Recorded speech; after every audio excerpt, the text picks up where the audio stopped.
Hello, everyone, and welcome to the 2026 Ace Couple Podcast Date of the Union Address. My name is Courtney. I'm here with my spouse, Royce.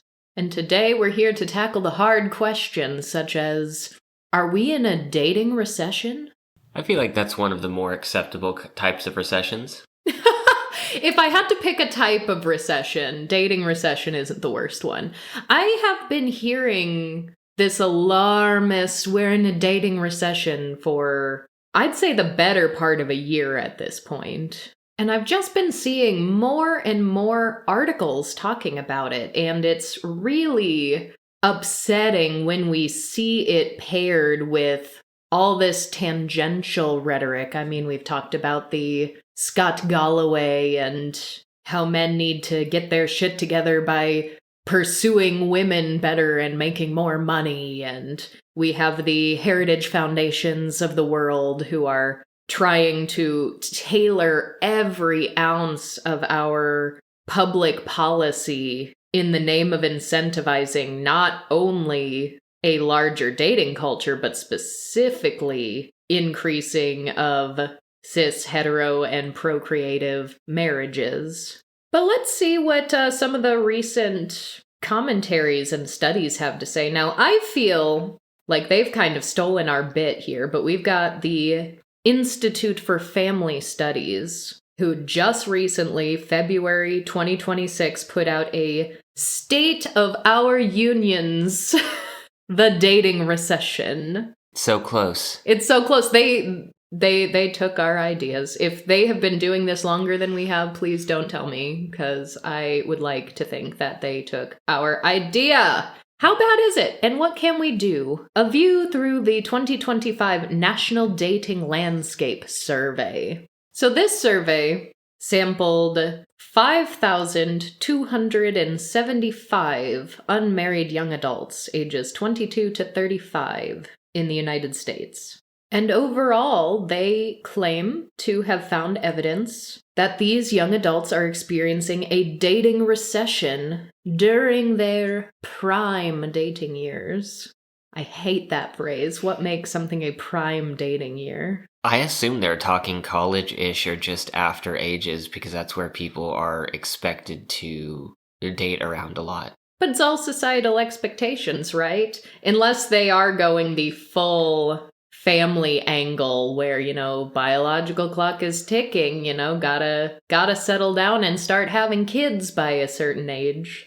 But I suppose their admitted focus is single young adults who do expect to marry. So this isn't just any and every unmarried young adult. These are people who expect to marry someday. But what they found is about only 1 in 3 of that sample of young adults is actively dating. And that does include either casually or exclusively.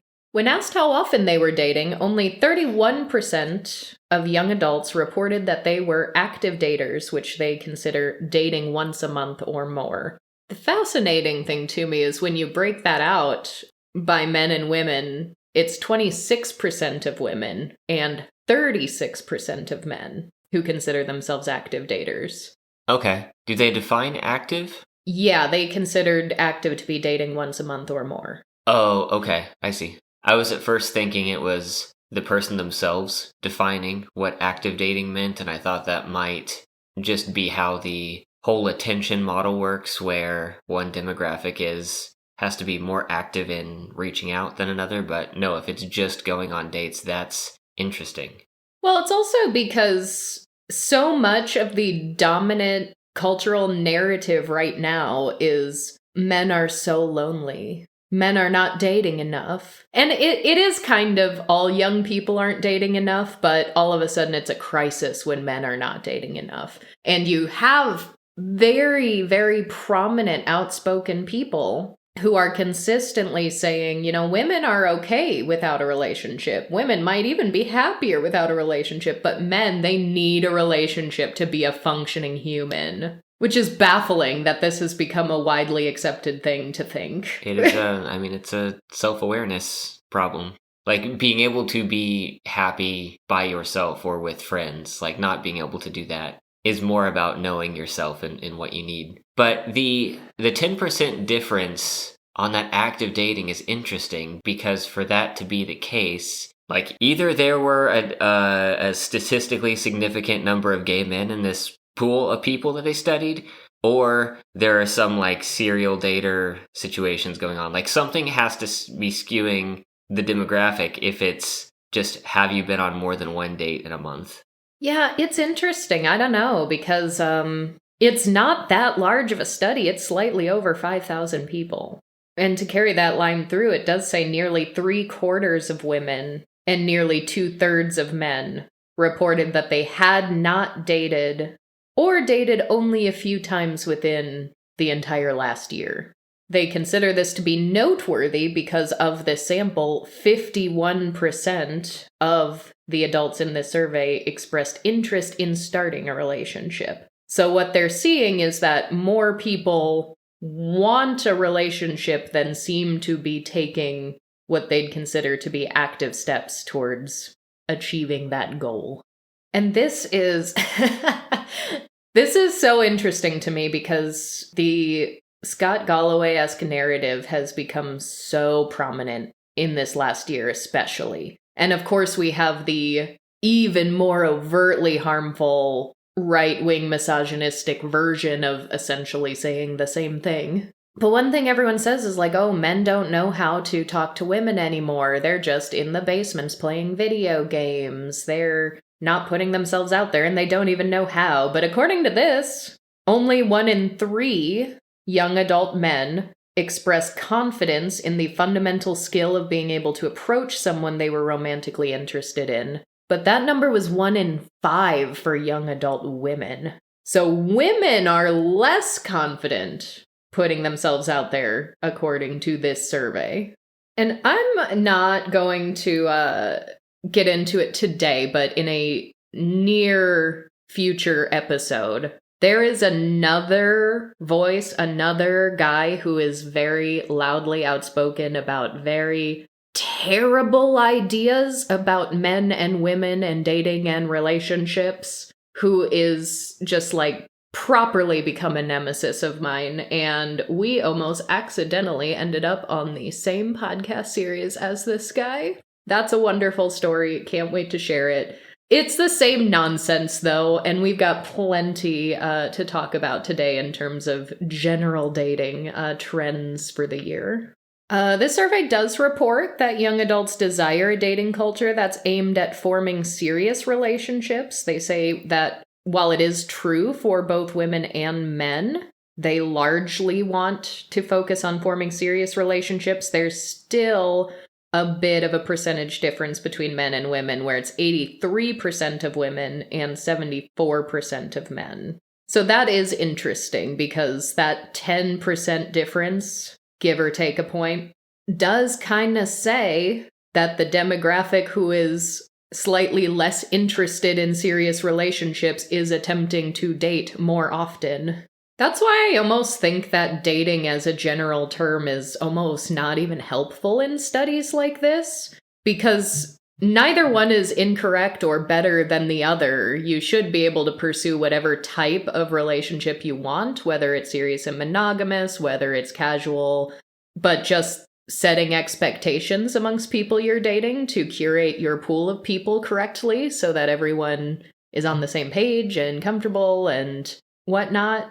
Yeah, I've struggled with that a little bit because the way that I tended to date was different than most people. And I think that's just coming from me just having a, I guess, lower than average reserve of social energy. Like, it always threw me off when someone would be talking about going on several different dates with several different people, like all in the same week. Yeah. Like, that is just not how I operate. But I was thinking about that with the 10-point differential on who is an active dater. I did wonder if some people were dating more frequently with shorter term ideas in mind, and if some people were just like maybe talking more up front before actually going out on a date, and if something fell through, giving a little bit of time before trying again. And just, if you space things out a month for each person, well, then you're not really an active dater by that definition because it was more than one a month. Right. And the fact here, too, that they said, like, this is single young adults, but there was room for someone who is dating the same person continuously. So this isn't, like, I think the word single, and I think you are not in an ongoing relationship. Like, you are not in at least one ongoing relationship, whether that means you are just completely unattached or everything you have right now is explicitly casual. But, like, those folks, like, maybe someone has been dating the same person for a year and they just aren't married. If you're considering them single and lumping them in with the same survey, they're going to answer these questions differently, too. So I do think there are different types of dating, and that is not something that you ever hear discussed or broken down in the broader narratives, because the broader narratives, even if they're trying to say, like, I'm trying to reframe the way you're thinking about relationships or the way you think about, single men or the way you think about marriages, it's really still very reductive and breaking it down to very traditional, conservative in nature ideas. But limited though this sample and questions like this may be, something that they deduced was that money worries, self-confidence, and past dating experiences are all big barriers in the modern dating landscape. That doesn't surprise me. That sounds very normal. Then they also say that there is dating resilience as a concept, which is interesting. I don't think I've heard it phrased that way before, necessarily, but they believe that dating resilience is low among young adults, because only about 28% of young adults report that they can stay positive after a bad date or a relationship setback. And more than half, 55%, agreed that their breakups have made them more reluctant to begin new romantic relationships. But isn't that also kind of normal? Like, that doesn't seem like a new phenomenon Yeah, to I feel me. like people have been saying that for forever. It just maybe hasn't had statistics put to it very often. I also don't know if I like calling it resilience, because maybe taking a little break is what you need, especially after, like, a really bad relationship breakup, especially after, what if there's a situation where that relationship was abusive and ended really, really poorly? It's actually advisable that you take a little time to yourself before getting back out there. So I don't think that shows a lack of resilience. But, of course, the folks who are actually putting out surveys like this are the ones who want to see more marriages. That is their goal here. And so when they read this data, they say that this gap that they're seeing calls for a concerted effort to teach young adults healthy dating skills. They think young adults have the desires to build relationships and marriages. They just, they just don't know how. They have a bad breakup and they don't get right back out there again. That's a problem. They do at least admit that when it does come to marriages, that the good news is that marriages are significantly more stable today than they were 4 or 5 decades ago. It's a little refreshing to see an article like this actually admit that. Yeah, that's something that, if you dig into it, people have known for a long time now, but the half of marriages always end in divorce line has just stayed a part of, I guess, common knowledge. Yeah. And they do say here, they, quote, granted, much of this stability bonus is a result of who is marrying. Couples with riskier profiles for marital breakup have become a decreasing portion of all marrying couples. Why is that granted? Like, that should maybe be a good thing. Maybe what that indicates is that marriage in this form that you are envisioning and advocating isn't for everyone. Maybe. Or maybe it would be easier for everyone if we actually had better systems in place to help support the middle and lower classes. Because they're presenting this as a paradox. They even use the word paradox. Hidden in this encouraging trend is a paradox. Increasing marital stability exists alongside a strong trend of fewer adults getting married. Why is that a paradox? It's only a paradox if you're coming at it from a lens of all marriage is good, there should be more marriages, and those marriages that are created should not end. So they're looking at this and their brains are just breaking, going like, we like that there are fewer divorces. That is good. But there are fewer marriages in the first place, and that's bad. I don't understand. Like this whole paragraph. If our only goal is to promote marriage stability, then a falling marriage rate with couples who possess riskier divorce profiles opting out is not a concern. But if marriage itself is a crucial social and personal good, then a substantial decrease in the number of adults who marry across the life course is a discouraging counterweight to the good news of increasing marital stability. It is hard to celebrate stronger marriages when fewer and fewer young people are entering them. Socially, this is ambivalent news.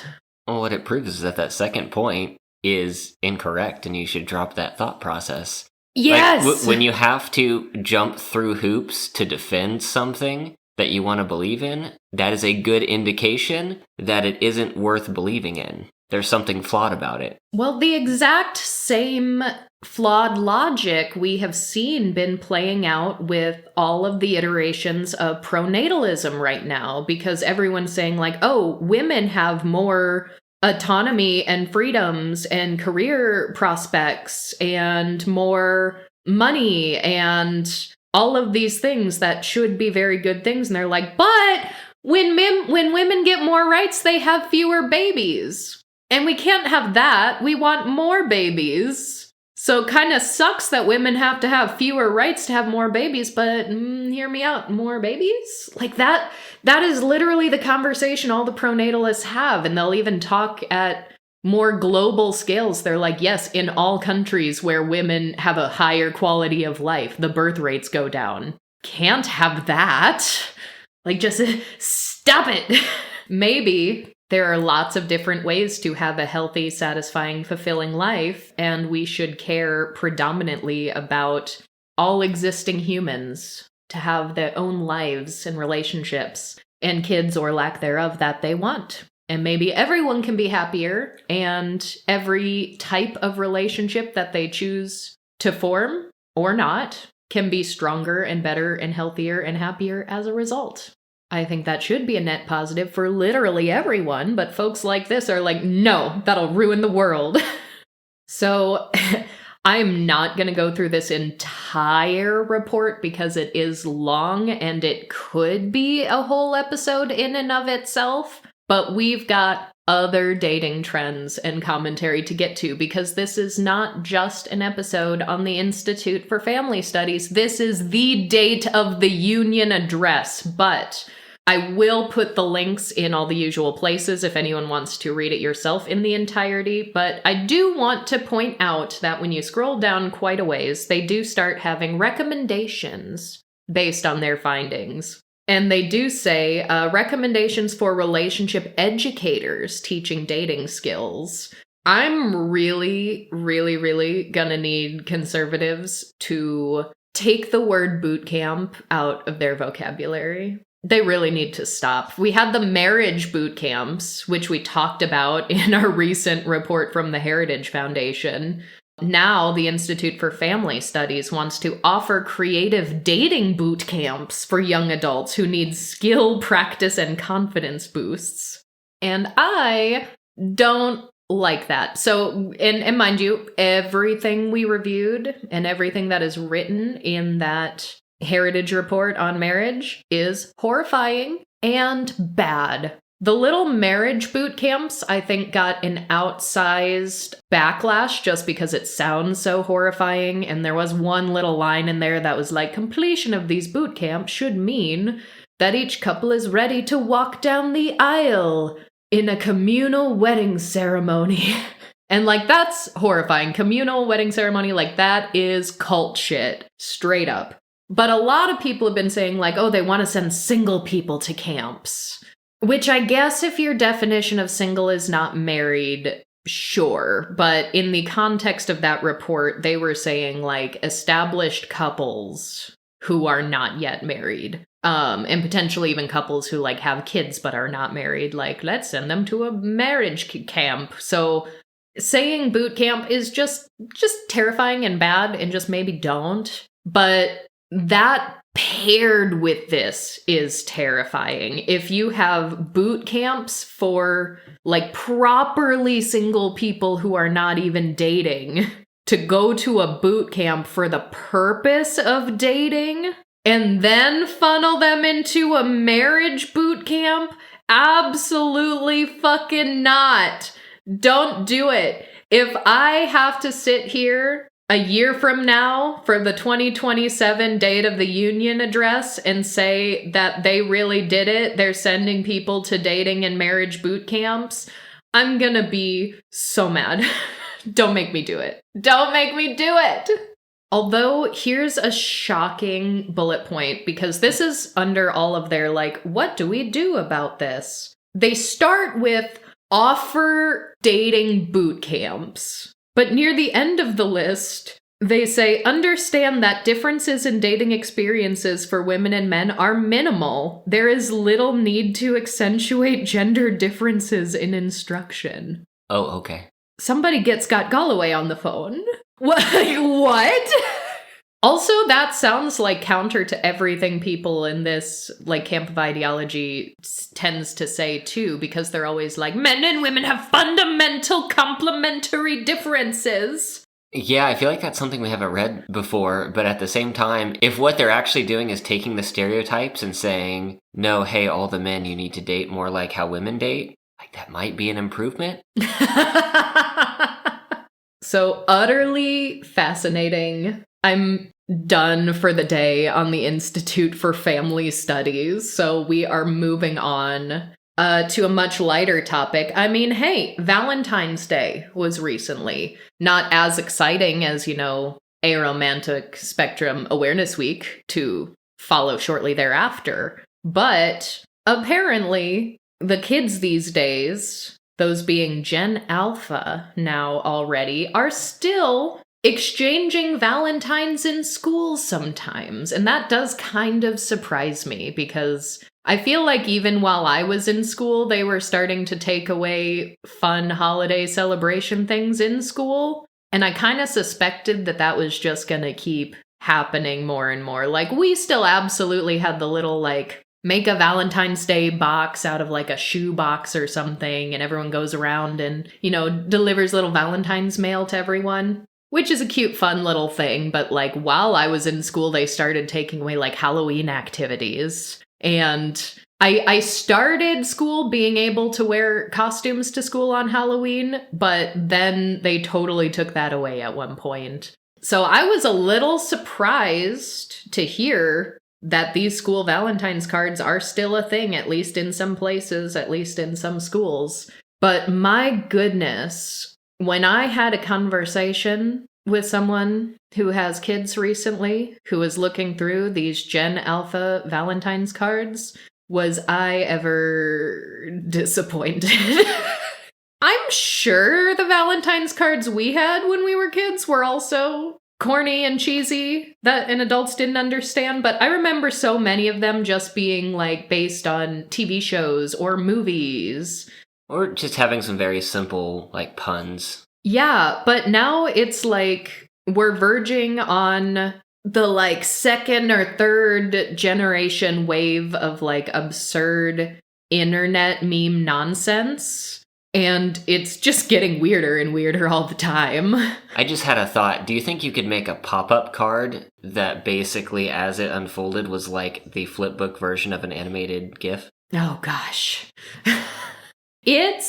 Listen, when there are kids who are giving Valentines to each other that say, "You're so 6'7".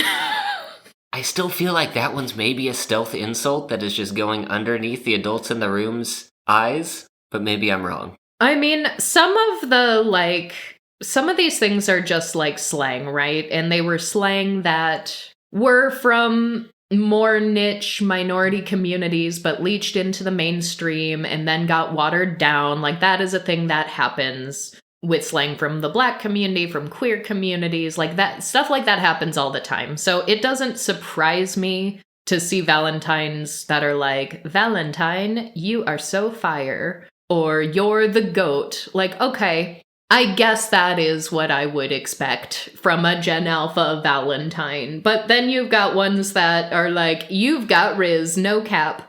And this one, I don't want any of you in the comments to explain Skibbity Toilet to me. I really don't. I'm aware that it exists. I've got a visual in my head for what that technically means. And that is the end. I don't want to go any further. But when there are Valentines that say, have a Skibbity Valentine's Day. But I really couldn't get over the, like, you are so 6'7". I did find one, and this is what is funny. So everybody, I do not explain Skibbity to me, but I do need everyone right now, without looking it up, without Googling it, just search inside your soul. What does Sigma mean to you? And what do you want me to think Sigma means? I want all of you to comment if you are listening on a platform where you can comment. Like, Spotify has comments? I forget that sometimes. Yes, Spotify has comments. But I do check those sometimes. Or if you're on YouTube, go to the comments and tell me what you think Sigma means, please. Because this Valentine says, you're so Sigma. I think Apple Podcasts has comments too. We just never log into that. Oh, Apple has... Oh, maybe we should look at those. That's terrifying. Sorry if you've been commenting at us on Apple. I haven't seen any of those. So I did find myself in a situation many months ago where there was an 11-year-old who throughout the day kept saying, I feel so Sigma. And I did have to ask her, what do you think that word means? To which I just got a prolonged like, I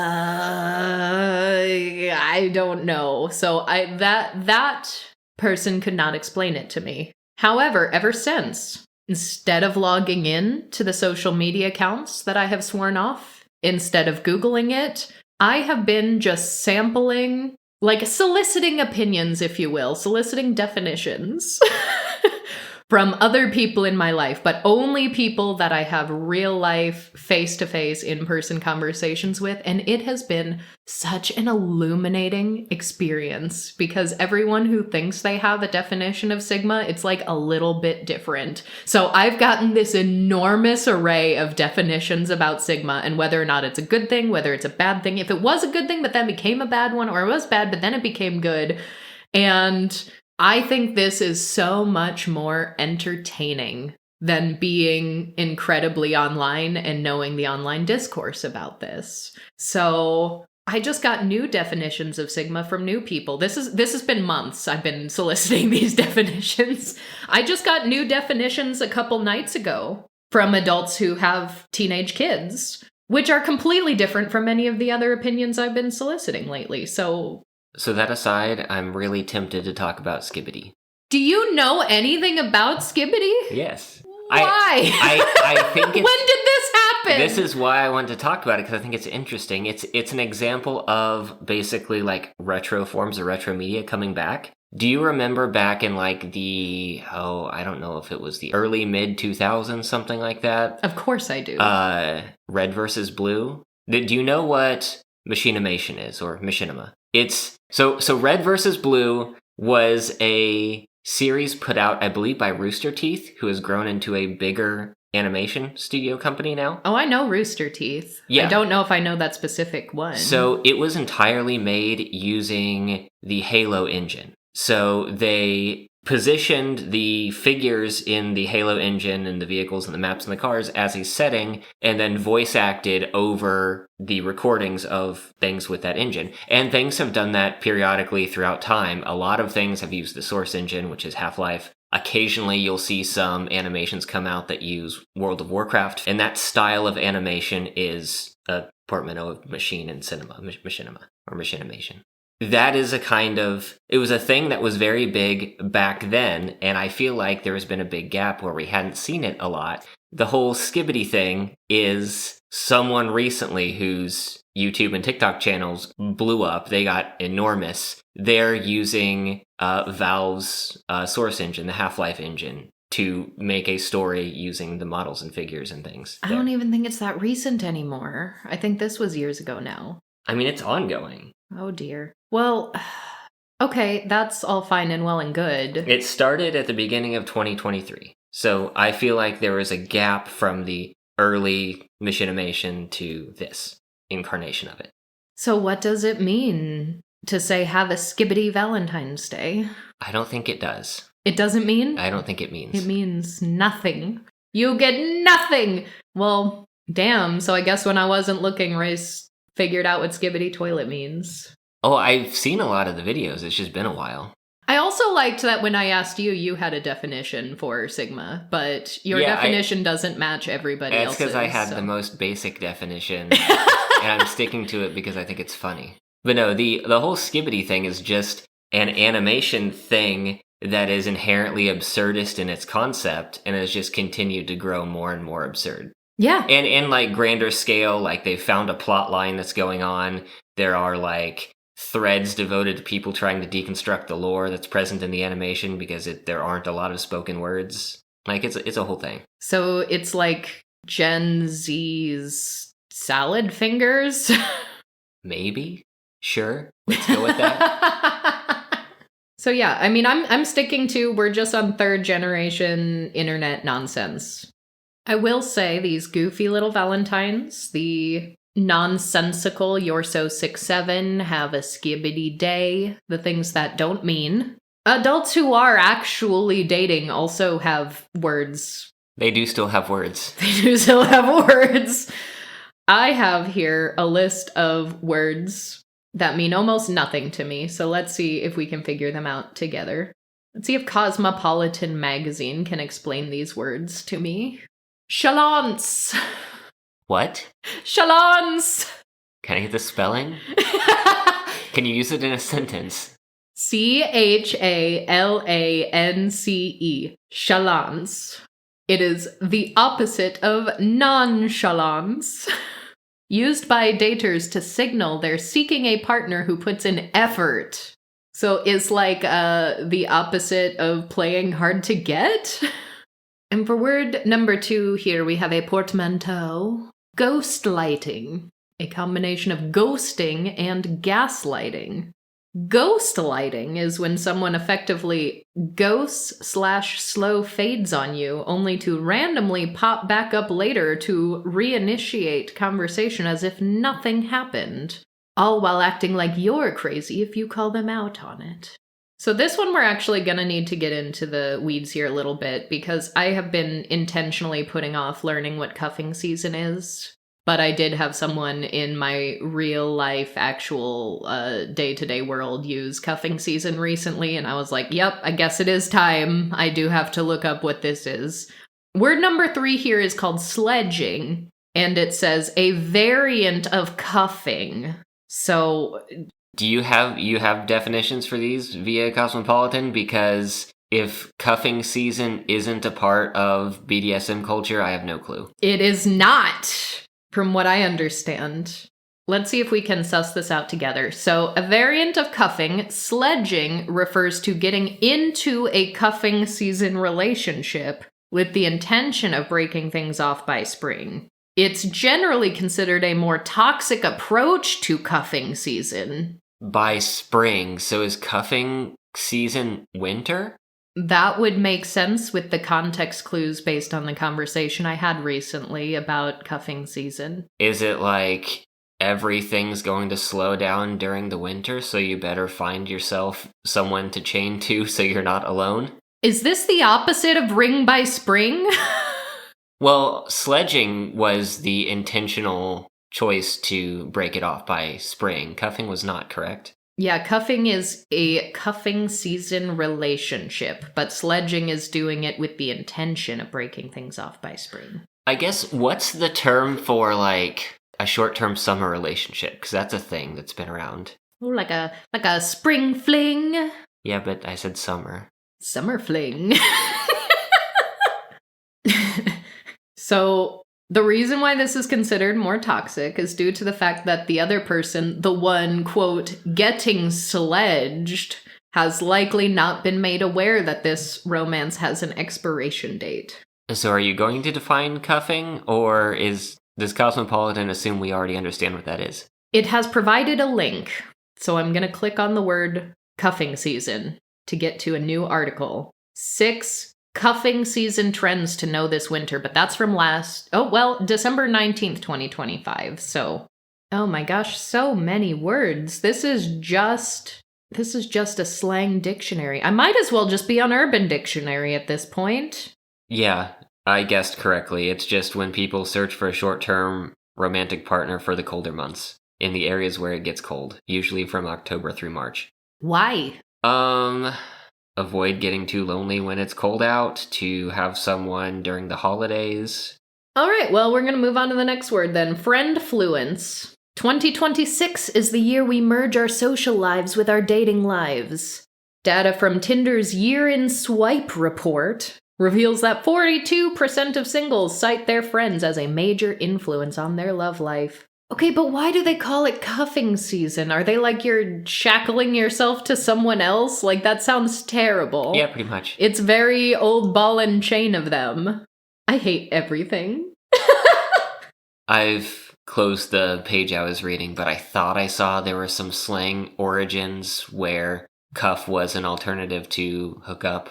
But I also saw that there were some trends, some data where, like, for example, an analysis of Facebook relationship status. Oh gosh, do they still have those? They would find that, a significant number of people would say that they were in a relationship as the season started to get colder, and then would be single again once it started to get warmer again. Is there still an option to put, or do people still put "it's complicated" on Facebook relationship statuses? That was the goofiest thing I think I've seen on social media as a phenomenon that everyone just widely accepted as a normal thing to do. Moving on to zip coding. Can refer to either of two things. 1, restricting your location range on dating apps to a very small radius and only dating people who live very close, i.e. within the same zip code as you. Or 2, having a location-dependent relationship in which you're only together with someone when you're in the same zip code and consider yourself single when you're apart. Those are 2 different things. Why are they using the same phrase?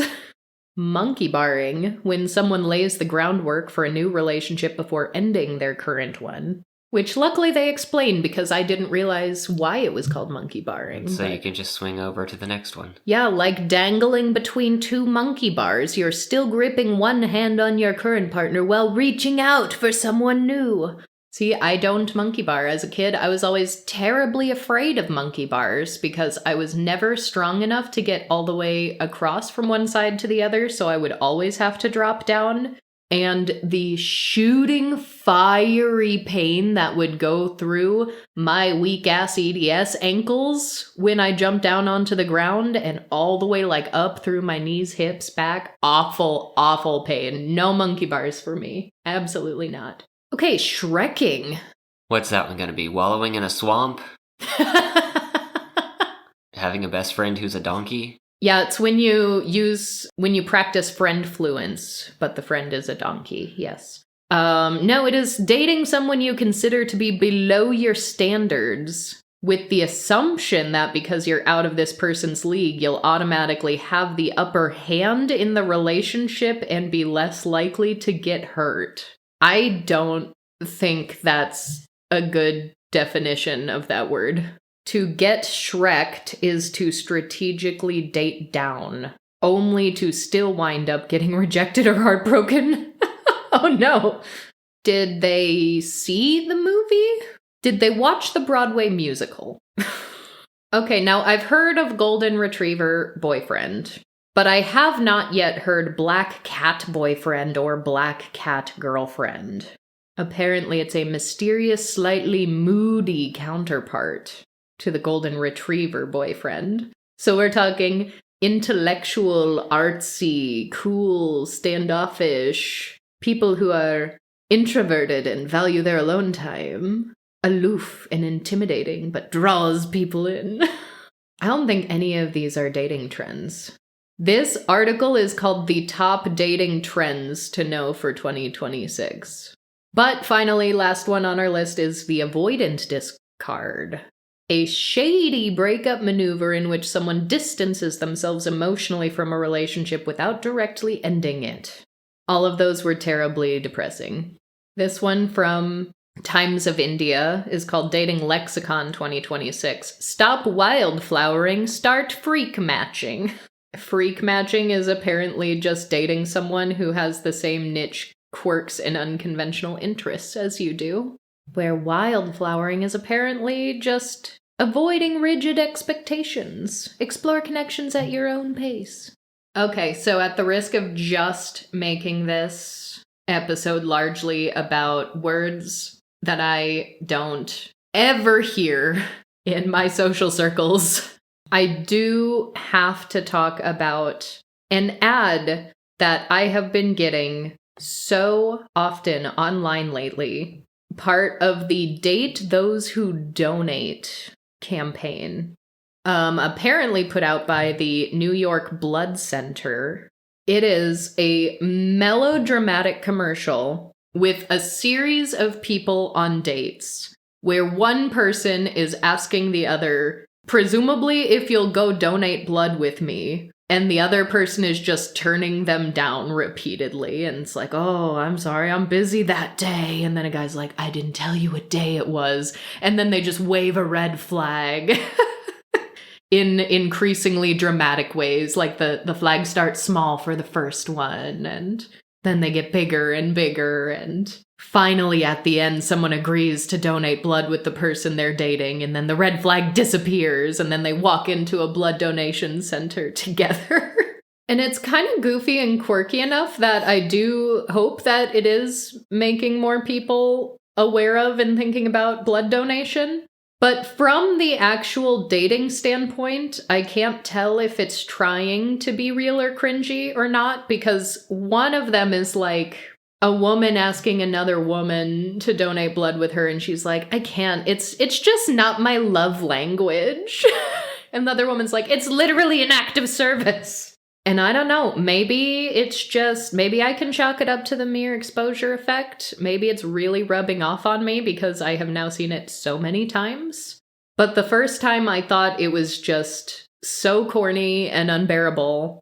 But now I kind of actually love it, and I think it's brilliant. And I would love to know if they have any statistics on whether or not they've seen an increase in blood donation since putting out this campaign. But also just thinking literally about how incredibly unusual that would be to be on like a first date with someone and be like, want to go donate blood with me? But on the other hand, that'd be a really memorable first date, actually. So maybe they're onto something. Maybe. But yeah, other than just what the internet tells me and what I've been keeping an eye on in terms of politics and widespread social commentary, which has been an ongoing conversation on this channel, of course. People I know in my real everyday day-to-day life who are interested in dating, there's very little hope.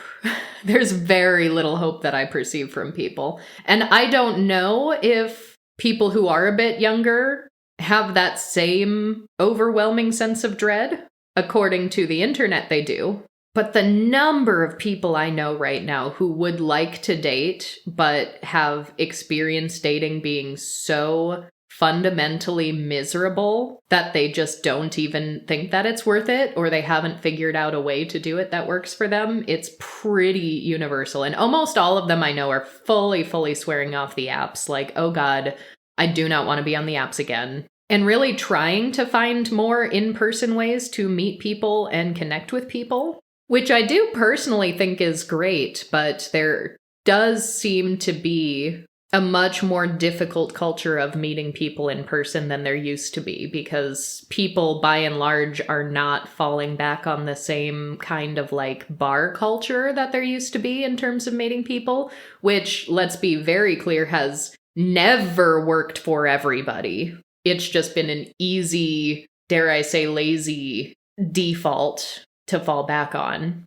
But I really feel like through the pandemic years, so many, not even just bars, but bars, restaurants closing, a lot of people's favorite go-to places are either completely gone or fundamentally changed in culture from what they were once used to. Things are extremely expensive. It is very expensive to go out, and just about everything you can go out and do costs some amount of money. Even if you do take up sort of like classes to try to meet people, like taking classes are a great way to meet people, but you do have to usually pay the instructor to do it. That is getting harder and harder for a lot of people to be able to do. Maybe that's what cuffing season's all about, because I was just talking lately, obviously not for the purposes of dating, but just leaving the house. I was like, I would like to go out and explore, but I don't want to spend money. I don't want to be in like busy enclosed spaces. But it is 0 degrees outside, so I'm also not gonna just go hang out at a public park. There aren't an abundance of indoor comfortable temperature control places that don't cost money that you can just go and hang out with people, which is really disappointing. I think the world in general, not only for dating, but just for community and even platonic relationships, would be so much better if we structured our communities around low barrier to entry socializing. Imagine. So that, everyone, is our 2026 date of the union. Once again, please, please, please do not make me come back here next year to talk about the camps. I don't want to do it. I will if I have to, but I will be sobbing the entire time. But for today, we are going to leave you off, as always, with today's featured marketplace vendor, Schools Out Crochet, where you can find crochet patterns based on pride flags and characters from children's books designed by a queer asexual woman. And these patterns are so cute. I got some of my own since I've been learning how to crochet the last couple of years. You can get pride turtles. They're little turtle, like amigurumi plushes that the shells have different pride flag colors on them. So you can get the ace flag, you can get the trans flag, intersex flag, and so many more. Very, very cute. Also, I adore a lot of these children's book character patterns. They have the mouse from If You Give a Mouse a Cookie, and he's got a little cookie in his hands. It's so cute, I'm gonna die. You've also got the caterpillar from The Very Hungry Caterpillar. I love it. Adorable, wonderful. We've got Anne of Green Gables. We've got Bluey, if you're not as old as I am and have newer references to children's media. Or if you're my age but do have kids of your own, you've got your childhood and your kid's childhood all in one shop. If you are a crocheter, please check them out. Very, very cool, cute patterns. Links, as always, are going to be in the show notes on our website, as well as the description box on YouTube. As always, thank you all so much for being here, and we will talk to you all next time.